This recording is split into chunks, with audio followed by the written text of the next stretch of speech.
नमस्कार दोस्तों, स्वागत है आप सभी लोगों का हमारे चैनल ट्रेडिंग विद अतुल में। आज हम बात करने वाले हैं जीटीएल इंफ्रा लिमिटेड के बारे में। आपने देखा होगा कि स्टॉक है बहुत अच्छे रिटर्न दिखा चुका है, काफी अच्छी तेजी भी बन रही है। बट बहुत सारे लोगों के कमेंट्स आ रहे थे कि यहाँ पे कब प्रॉफिट बुक करना है और कितना ऊपर तक जा सकता है, क्योंकि जिस तरीके से गवर्नमेंट ऑफ इंडिया सपोर्ट कर रही है, पुश कर रही है खासकर इंफ्रा और टेलीकॉम सेक्टर को, जो कि गेम चेंजर साबित हो सकता है। क्योंकि इस कंपनी का प्योरली जो काम है वो टेलीकॉम सेक्टर के लिए इंफ्रा तैयार करने का है, जिससे सारी कंपनियों को यहाँ पे जो सर्विस प्रोवाइड करने में कोई भी प्रॉब्लम्स ना हो। तो आपने देखा होगा कि जिस तरीके से government of India in house he telecom parts को बनाने की बात कर रही है, इंपोर्ट में जो कस्टम ड्यूटी लगती है उसको भी कम करने की बात कर रही है, यहाँ तक कि मेड इन इंडिया पे ज़्यादा फोकस है। तो आने वाले टाइम में बहुत ज़्यादा यहाँ पे अच्छा टाइम आने वाला है, खासकर टेलीकॉम सेक्टर के लिए। तो चलिए गाइस, शुरू करते हैं हम अपना वीडियो। साथ ही अगर आप लोग हमारे वीडियो के माध्यम से थोड़ी सी भी हेल्प हो रही हो तो प्लीज आप हमारे चैनल को सब्सक्राइब जरूर करें। साथ ही गाइस, हम अपने चैनल पे गिव अवे का प्रोग्राम चला रहे हैं, जिसमें गाइस हमने 3 प्राइज सिलेक्ट कर रखे हैं जो कि आपके हेल्थ को देखते हुए। और जिसमें गाइस हमने अपना फर्स्ट प्राइज रखा हुआ है साइकिल, सेकंड प्राइज रखा हुआ है smart watch and third prize रखा हुआ है स्पोर्ट शूज। ये तीनों तीनों गाइस आपके हेल्थ के लिए बहुत अच्छे हैं। और बस आपको यहाँ पे करना क्या होगा कि गाइस, आप हमारे चैनल को सब्सक्राइब करना है। और हमने अपने जो चैनल का टारगेट रखा है, 1 लाख सब्सक्राइबर का टारगेट रखा हुआ है। जैसे ही गाइस वो पूरा होगा, हम आपको ये तीनों प्राइज हमारे जो लकी सब्सक्राइबर होंगे उनको देने वाले हैं। और ये गाइस आपके लिए बहुत बड़ा काम नहीं है, आप चाहें तो इसको 6 महीने में, साल भर में, जब भी आप करवाना चाहें तो करवा सकते हैं। सो गाइस, प्लीज आप हमारे चैनल को सपोर्ट करिए। और इसमें पार्टिसिपेट करिएगा। आज का मार्केट इतना अच्छा नहीं है, बट निफ्टी 50 में 38 पॉइंट्स की डाउन साइड, बैंक निफ्टी में 500 पॉइंट्स से ज़्यादा डाउन साइड, और स्मॉल कैप के इंडेक्स ने फिर मारी है बाजी करीब 400 पॉइंट्स की। तो आज का मार्केट लगभग लगभग काफ़ी हद तक कवर हो चुका है। सुबह के समय निफ्टी 50 में 100 पॉइंट से ज़्यादा की गिरावट दिखाई दे रही थी। लगातार स्टॉक में बहुत अच्छा वॉल्यूम बना हुआ है, आप देख सकते हैं कि 14 करोड़ का वॉल्यूम दिखाई दिया है। और स्टॉक है जो कि अब 400% तक के भी रिटर्न दिखाई दे रहे हैं। और जिस तरीके से तेजी बन रही है, क्योंकि काफ़ी टाइम के बाद, अगर आज से हम अ, आज से 5-6 साल 7 साल पहले की बात करें, तब स्टॉक ने 7 रुपए तक का हाई बनाया था। और जिस तरीके से स्टॉक तेजी दिखा रहा है, यहाँ से बड़े आराम से 5 रुपए तक भी जा सकता है। इस समय वर्ल्ड बैंक और साथ साथ आपका स्विस बैंक की तरफ से एक बहुत बड़ी खुशखबरी आ रही है, खासकर उन कंट्रियों के लिए जो कि ग्रोइंग में है। तो उनको एक काफी बड़ा फंड देंगे, जिससे इंफ्रास्ट्रक्चर को अपडेट किया जा सके, जिसमें $2.5 बिलियन की बात कही जा रही है। यहाँ पे सबसे बड़ी बात क्या है कि ये जो बैंक है, इनका रेट ऑफ इंटरेस्ट काफी कम है अगर हम कंपेयर करें इंडिया के बैंकों से, जिससे ज्यादा से ज्यादा बहुत सारे इंफ्रास्ट्रक्चर प्रोजेक्ट को पुश मिल सकता है और बहुत अच्छा ग्रोइंग आ सकता है। जीटीएल इंफ्रा की मैनेजमेंट की तरफ से एक बड़ी खुशखबरी आती हुई देखी जा रही है, खासकर लोन के बारे में। तो मैनेजमेंट की तरफ से अभी यहाँ पे टोटल ब्यौरा दिया गया है कि अभी तक कितनी उधारी है। तो करीबन 6 से 7 साल के लिए इनका ये लोन है, करीबन 7,222 करोड़। और ये लोन खत्म होते हुए कंपनी के जो फाइनेंशियल कंडीशन है काफ़ी अच्छी हो जाएगी। बोर्ड की तरफ से यहाँ पे नंबर ऑफ शेयर हैं जो कि जारी किए गए हैं कुछ एजेंसी के लिए। आई थिंक शायद इन्होंने कुछ ट्रांसफर किए हैं, उसके जरिए कुछ फंड भी जुटाया है। तो आप देख सकते हैं कि big share service private limited है, जिसको यहाँ पे सेबी की तरफ से इंफॉर्मेशन भी दी गई है कि इन्होंने जीटीएल इंफ्रा के कुछ स्टॉक लिए हैं और उसके बदले मैनेजमेंट को कुछ फंड दिया गया है, आई थिंक कंपनी के ग्रोथ के लिए। अब आने वाले हैं इसके Q2 के नंबर्स, और आप लोग देख रहे होंगे कि सेबी की तरफ से 48 आवर्स के लिए इसकी ट्रेडिंग रोकी गई है।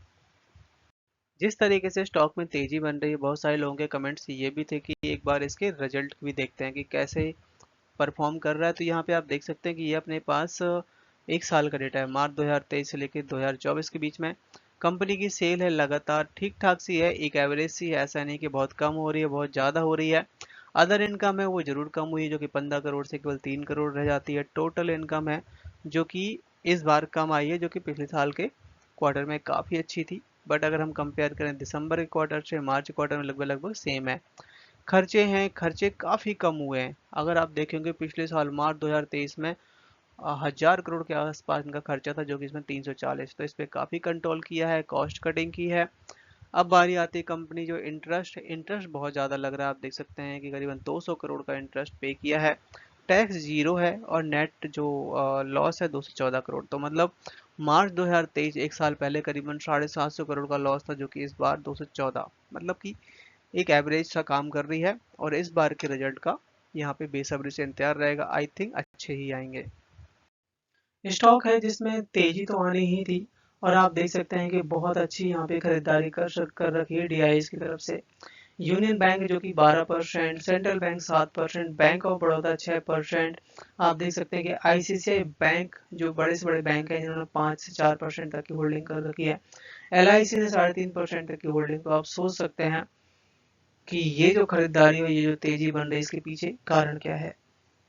स्टॉक में काफी अच्छी तेजी बनी है। स्टॉक है जो कि 4.13 का हाई बना है, लो बना है 4.13 का, खुलते इसमें 5% तक का अपर सर्किट लग गया था। पर अब यहाँ पे जिस तरीके से तेजी बनी है, थोड़ा सा हमें होशियार रहने की भी जरूरत है। स्टॉप लॉस लगा के रखना है 4 रुपए का, और ऊपर तरफ के लेवल अगर यहाँ पे 4.2 को ऊपर निकलता है तो 4.3 4.35 तक भी जा सकता है। रिटेल इंफ्रा को जो अप्रूवल मिला था करीब 12,500 करोड़ यहाँ पे रिकवर करने का फ्रॉम एयरसेल, उसके बाद से काफी अच्छी तेजी बनती हुई देखी गई करीबन 25% से 30% के बीच में। बट इस न्यूज के बाद अभी तक और कोई न्यूज नहीं आई है, तो थोड़ा सा आप चाहें तो ध्यान रखें, क्योंकि प्रॉफिट बुकिंग भी आ सकती है। तो यहाँ पे अभी जो गवर्नमेंट आई है, अगर हम बात करें मोदी 3.0, और इनके आते ही अब यहाँ पे नई डिमांड उठती हुई देखी जा रही है, खासकर एक तो इंफ्रास्ट्रक्चर के ऊपर और साथ साथ टेलीकॉम सेक्टर के लिए। क्योंकि कुछ समय पहले की बात अगर आपने नोटिस किया होगा कि जनवरी दिसंबर के आसपास इन्होंने यूएस के साथ में बहुत ज्यादा कोलैबोरेशन किया था, और यूएस है जो कि यहाँ पे सपोर्ट करेगा अपने इंडिया के टेलीकॉम सेक्टर को आगे बढ़ने के लिए। तो अब यहाँ पे डिमांड उठ रही है 6G spectrum band and non commercial power tariff के बारे में। क्योंकि जिस तरीके से यहाँ पे एआई लॉन्च हुआ है, एआई के थ्रू बहुत सारा कंट्रोल होने वाला है, और एआई तभी वर्क कर पाएगा जब आपका इंटरनेट बहुत ज्यादा फास्ट होगा, जिसमें 6G के बारे में बात कही जा रही है।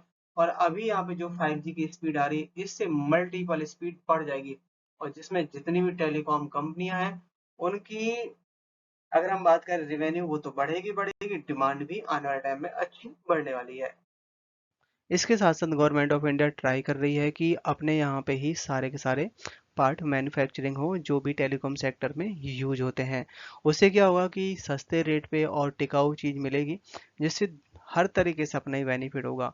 टेलीकॉम सेक्टर को कम रेट पे मिलेंगे, उनकी अर्निंग बढ़ेगी, साथ साथ और जो कंपनियां होंगी जो वो कंपोनेंट बना रही होंगी उसको भी बिजनेस मिलेगा, जिससे चारों तरफ से यहाँ पे आने वाला टाइम गेम चेंजर साबित हो सकता है टेलीकॉम सेक्टर के लिए, जिस तरीके से गवर्नमेंट ऑफ इंडिया प्लानिंग कर रही है। विजय केडिया जी की तरफ से इंफ्रास्ट्रक्चर के ऊपर एक बहुत बड़ी रिसर्च निकल के आई है। यहाँ पे अतुल आटो के जो डायरेक्टर हैं उनकी तरफ से एक बड़ी रिसर्च बताई गई, वो भी moneycontrol.com पे। और इनका मानना ये है कि जो 2003 से लेकर 2007 के बीच का टाइम था, उस समय बहुत ज़्यादा तेज़ी देखने को मिली थी इंफ्रास्ट्रक्चर के ऊपर। तो यहाँ पे उसी तरह की यहाँ पे तेज़ी इस समय दिखाई दे रही है, और आने वाला टाइम भी अच्छा रह सकता है, क्योंकि यहाँ पे गवर्नमेंट काफ़ी ज़्यादा एक्सपेंड करता हुआ देखी जा रही है, काफ़ी ज़्यादा पैसा लगाती हुई देखी जा रही है इंफ्रास्ट्रक्चर के ऊपर। और खासकर आप देख सकते हैं कि like thermal energy, road, railway, construction and real estate, इन सब में काफ़ी अच्छा बूम दिखाई दे रहा है, और बहुत जल्द यहाँ पे और भी अच्छी तेजी बन सकती है। इस समय जिस तरीके से हर एक सेक्टर में ग्रोथ बनी हुई है, बताया जा रहा है कि टेलीकॉम सेक्टर आने वाले टाइम में गेम चेंजर साबित हो सकता है, जिसमें एफडीआई की मंजूरी मिलती हुई देखी जा रही है आने वाले टाइम में 2025 तक। अब यहाँ पे एफडीआई भी अपना स्टेक खरीद पाएंगे, खासकर टेलीकॉम सेक्टर में। पर यहाँ पे डीआईएस के, एफआईएस के और पब्लिक इन्वेस्टर मतलब रिटेल इन्वेस्टर के आंकड़े निकल के आए हैं कि किसने कितनी खरीदारी करी और किसने कितनी बिकवाली करी। तो अगर हम बात करें यहाँ पे डीआईज की तरफ से, तो डीआईज की तरफ से लगातार यहाँ पे धीरे करके स्टेक कम किया जा रहा है। आप देख सकते हैं 46% तक का स्टेक था एक साल पहले, जो कि इस समय 43% स्टेक रह गया है। और अगर हम कंपेयर करें दिसंबर के महीने से, तो 1% तक कमी हुई है। एफआईआई के आंकड़े अगर देखे जाएं तो यहाँ पे ज़्यादा खरीदारी तो नहीं है, बट दिसंबर के क्वार्टर था जो कि Q3, उसमें 0.1% तक था, जो कि इस समय 0.12% कर दिया है। पर यहाँ पे रिटेल इन्वेस्टर की तरफ से काफ़ी अच्छी खरीदारी है। 50% तक का स्टेक था एक साल पहले, जो कि इस समय 53 और 54 के आसपास पहुंच चुका है।